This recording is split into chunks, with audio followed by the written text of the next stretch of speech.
नमस्कार, मी अश्विनी पुरी आणि तुम्ही पाहताय DS न्यूज 24। खरं तर बिबट्या आला म्हटलं की बोबडीच वळली जाते। समोर बिबट्या आला तर थरकाप उडाल्याशिवाय राहणार नाही। मात्र काही व्यक्तींनी बिबट्याला थेट भिडून दोन हात केल्याच्या अनेक घटनांच्या बातम्या आपण ऐकल्या। अशीच एक धाडसी घटना अहिल्यानगर जिल्ह्यातील अकोले तालुक्यातील पिंपळगाव निपाणी गावात घडली आणि मध्यरात्री गोठ्यामध्ये बिबट्याने एंट्री करत वासरावर हल्ला केला आणि घरात झोपलेल्या सासू आणि सुनेला जाग येताच बाहेर येऊन बघितलं तर गोठ्यात बिबट्या दिसून आला। यावेळी घरामध्ये कर्ता पुरुष नसताना मंगल बाळासाहेब गोरडे आणि नीता सचिन गोरडे या सासू सुनेनं न घाबरता धाडस दाखवून थेट बिबट्याला पिटाळून लावण्यासाठी अक्षरशः संघर्ष केला। आपण मृत्यूच्या दारात आहे याचाही विचार न करता या सासू सुनेनं हा विचारही केला नाही।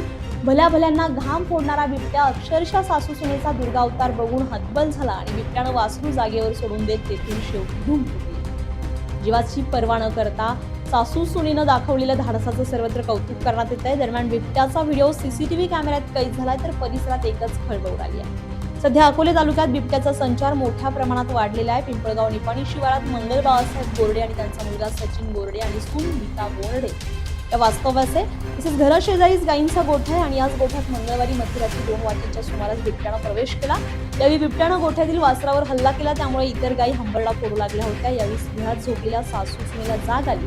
दरम्यान सचिन गोरडे हा कामानिमित्त बाहेर असल्यानं घरात सासू सुनेच होत्या। मात्र कुठलाही विचार न करता या दोघी सासू सुनेनं गोठ्यामध्ये नेमकं काय घडलं हे बघण्यासाठी खिडकीतून डोकावलं असता बिबट्या वासरावर हल्ला करत असल्याचं दिसलं। यावेळी तातडीने सासू सुनेने पुढे काय होईल याचा विचार न करता थेट घराबाहेर येऊन बिबट्याशी प्रतिकार केला आणि मोठ्या धाडसानं हा बिबट्या पिटाळून लावण्याचा प्रयत्न केला।